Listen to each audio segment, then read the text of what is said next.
Today we are going to see one nice intro movie first, and then moving into the details of epigenetics.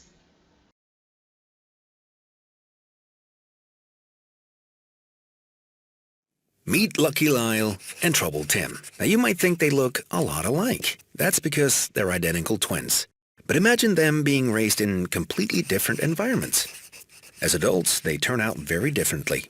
Lucky Lyle is a model citizen. He goes to work, pays his taxes, treats others well, and gets an education. Trouble Tim is on a different path. He robs banks, doesn't pay taxes, and gets his first prison sentence at the same time as Lyle gets his diploma. Their genes are identical, so it must be their separate environments that have made them so different, right? Well, there's more to it than that. Much more. We need to rewind a bit in time. You see, one of the great questions of humanity is, what makes us us? Early explanations had a hint of the supernatural about them. As the centuries whizzed by, science emerged and fought a tough battle to gain credibility. Eventually, social science emerged with the popular theory that our environment is what makes us us. Let's call this nurture. Undaunted, the biological sciences presented another theory: genes, an unchangeable blueprint in you from birth, decides everything. Let's call this one nature. So, are we a product of our genes or of our environment? The battle raged on. Observations in a newer field of study suggest that both are partly right. This field is called epigenetics. It means above genetics and has to do with how nature and nurture interact. At the heart of this discussion is one simple question asked by researcher Michael Meany. What makes a good rat mama? Well, for a rat mother, nothing says love and care like some nice, vigorous licking. The higher the number of licks, the more love and the better the mama. With this in mind, the researchers compared two groups of rat mothers, one that licked their babies a lot and another that didn't. They found that when babies grew up, they carried their mama's behavior with them and passed it on to the next generation and the next one, and so on. But could it simply be that this particular group of rats was genetically predisposed to produce caring mothers? Well, to test this, the researchers took newborn babies from low-licking mothers and fostered them with high-licking mothers and vice versa. It turns out that if the mother is a high licker, the rat baby becomes a high licker too, regardless of whether it's genetically related to her or not. So genes really don't have anything to do with it then?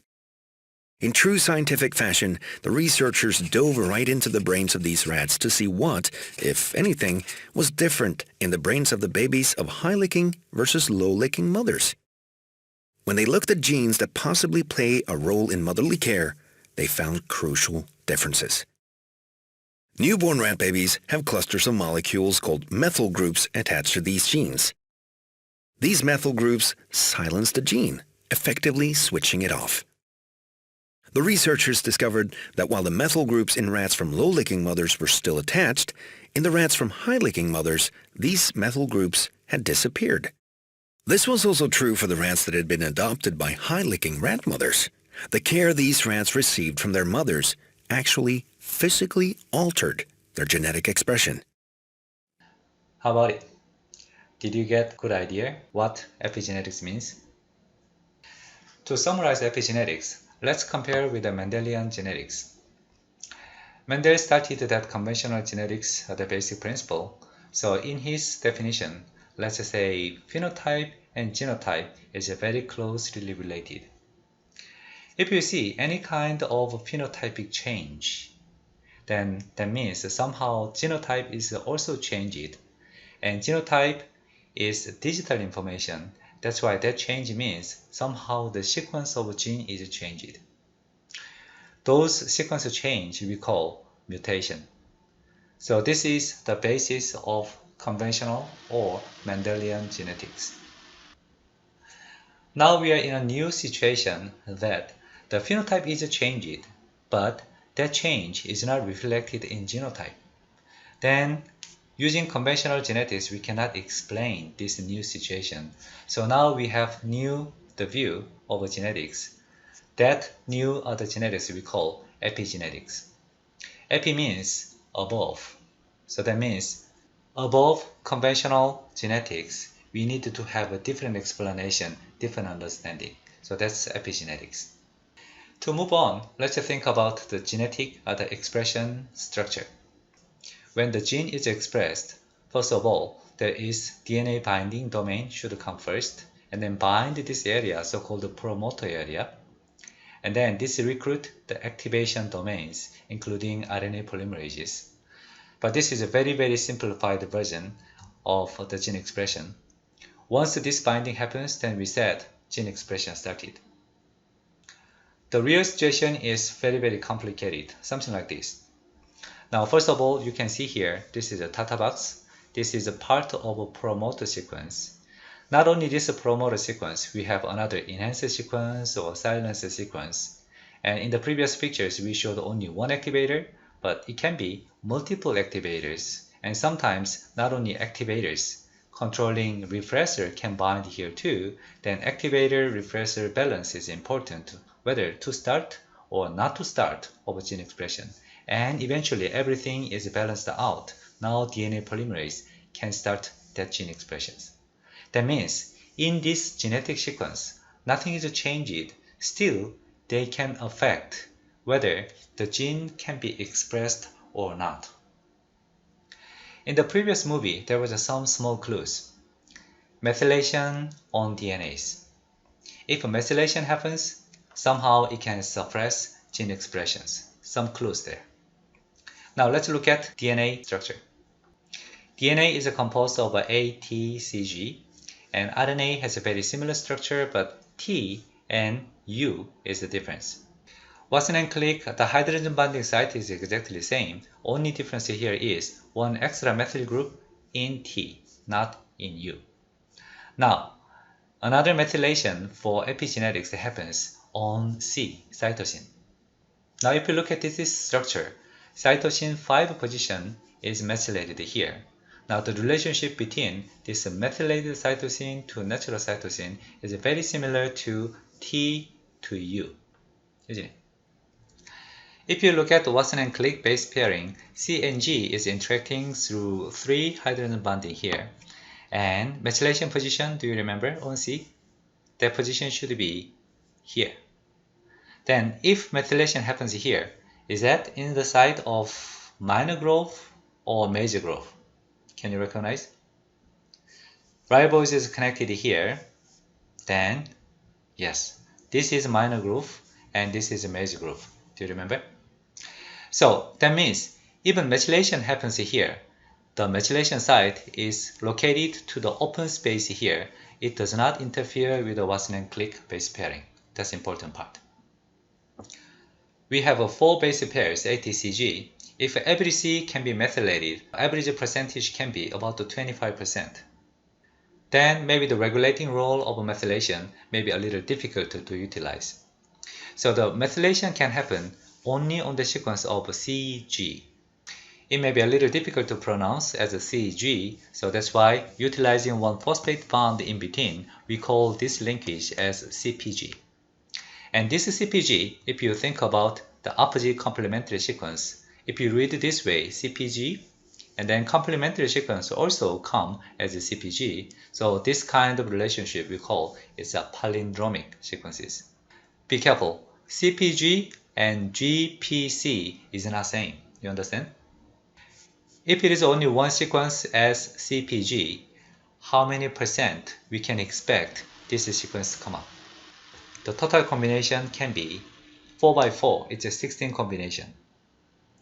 Then, the probability of this CPG among total 16 different combinations, it should be 1 over 16. That's approximately 6%. The CPG sequence distribution is not even. In normal area of DNA, the CPG count is not so high. But the CPG sequence is highly localized in 5' area of genes.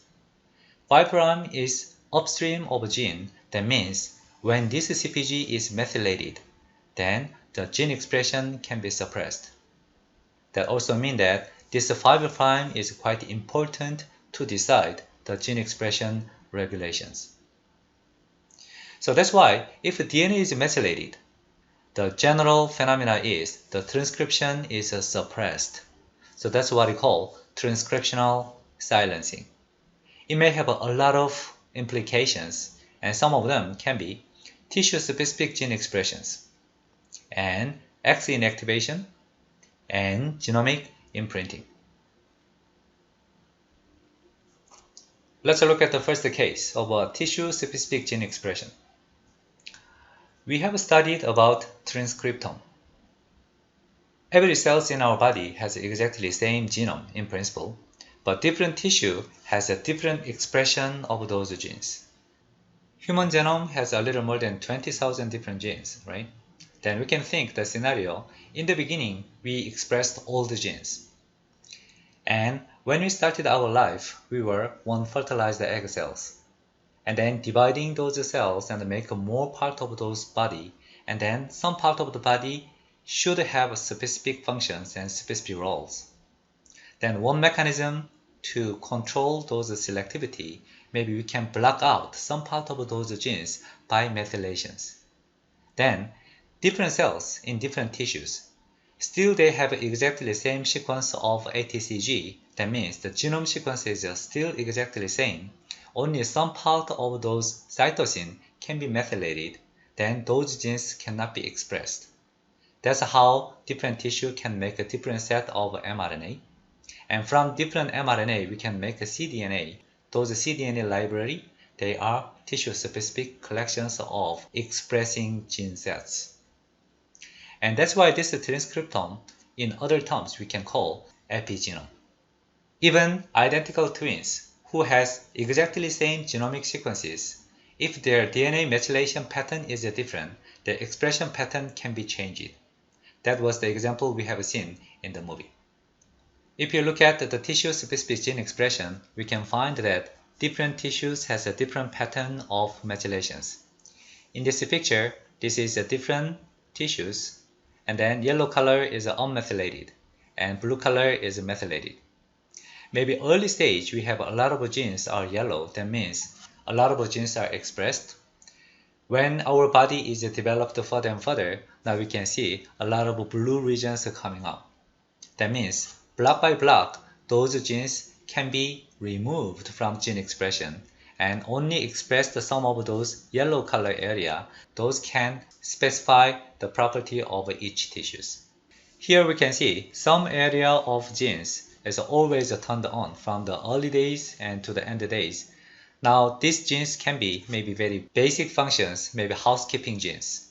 And some area here highly variable among tissues, and these genes can define the unique property of different tissues. Now can you look at the human chromosome? And by looking at this human chromosome, can you tell whether this individual is a male or female? In human chromosome, we have 23 pairs of chromosome. Now, only difference between male and female is these two. If you have two X, then female.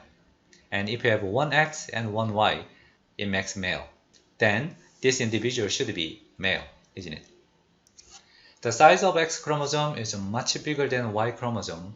If a female expresses both of those X chromosomes, the power of X chromosome is dominating over male, and it can be quite difficult to balance out.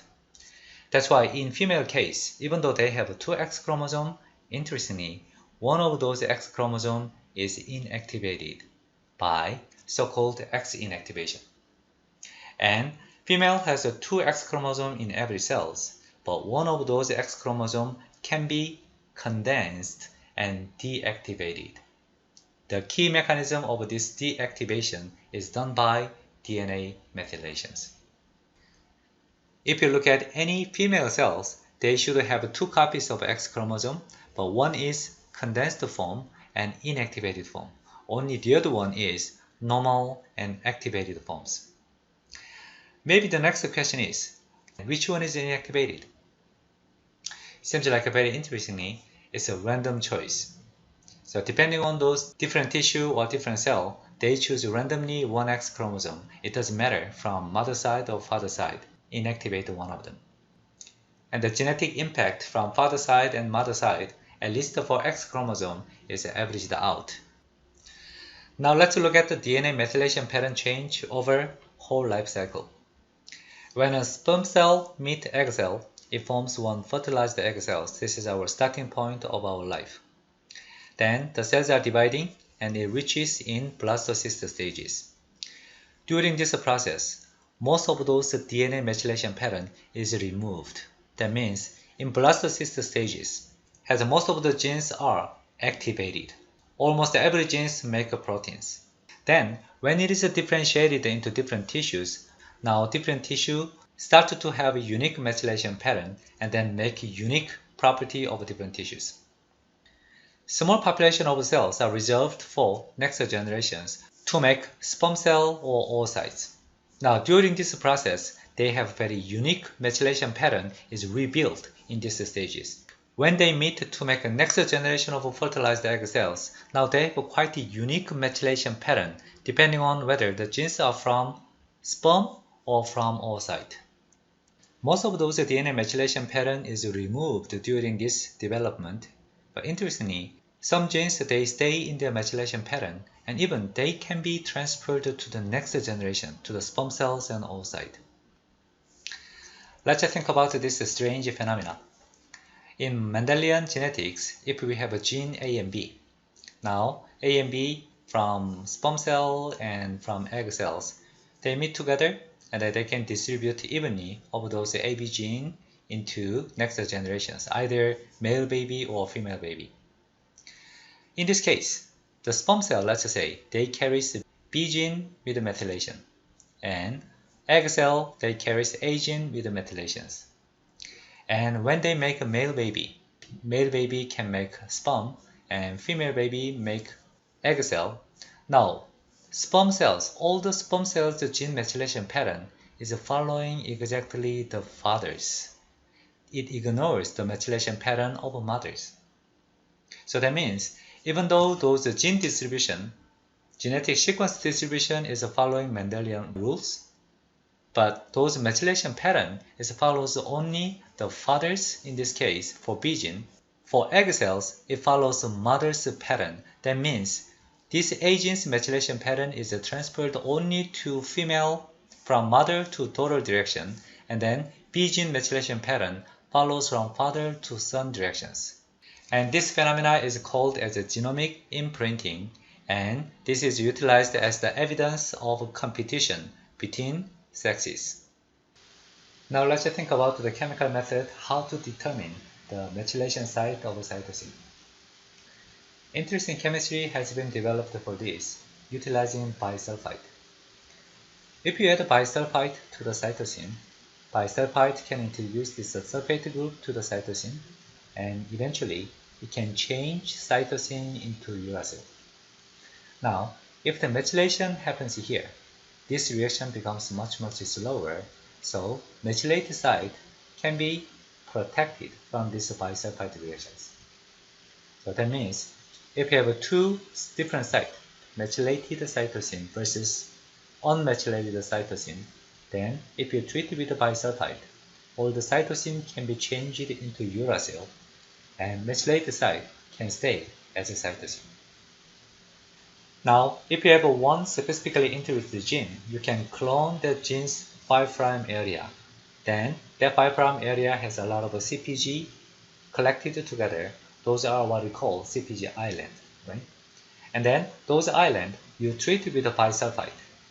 If that CPG site is methylated and it is protected, that's why it will give you as original CPG sequence, and then this will be methylated site. If that site was unmethylated, then the C is changed into U, and if you change that into DNA, U changed into T, then this sequence will give you TG, then this is notated by open circle here. Then you can see here, the black circle means methylated site, and open circle means unmethylated site. So after cloning your interested gene, you can sequence them, and then you can figure out which original site of a CPG was methylated or unmethylated. If you have a specific interest site for the methylation, you can utilize methylation-specific PCR. After treatment of bisulfite, depending on those methylation pattern, the product sequence can be different. And utilizing this difference of sequences, you can design methylation-specific primer for the PCR. If this primer is matching to the methylation pattern, then only this primer can generate the product when your original sequence was methylated. Because this primer cannot match to this sequence, unmethylated gene cannot generate the PCR product. By checking whether this PCR experiment can generate the product or not, you can decide whether this cytosine site was methylated or not. This method can be quite useful if you know exact site of your interest of methylations. If we need to know the whole genomic scale of methylation patterning, we may need different approaches. In this case, we can utilize methylated DNA immunoprecipitation. Immunoprecipitation sounds like we need to use antibody. In this case, we utilize the antibody for methylated cytosine. So if you can get that kind of antibody which can recognize selectively for those methylated site of cytosine, we can take a whole genomic DNA and then chop off. Utilizing this antibody, we can collect only methylated fragment. And then using this fragment, now one way is we can do direct sequencing. So we have learned a lot of advanced sequencing technique for DNA. This is one way. The other way is we can analyze those sequences using DNA microarray. In DNA microarray approach, you can use different tricks. Maybe you can use a two-color system. One color can be for whole genome sequences. The other color for only methylated fragment sequences. If you compare those two, easily you can map out along line the whole genomic sequences, which site is methylated or which site is unmethylated. Now, let's compare with the DNA sequences. DNA sequence has 4 different building blocks, A, T, C, G. So that's why we said those sequences are quaternary systems. Methylation pattern, how about it? That's either methylated or unmethylated. That's a 1 or 0. So that's binary systems. Along line the whole genomic sequences, it easily can be mapped out whether methylated or unmethylated in binary digital informations.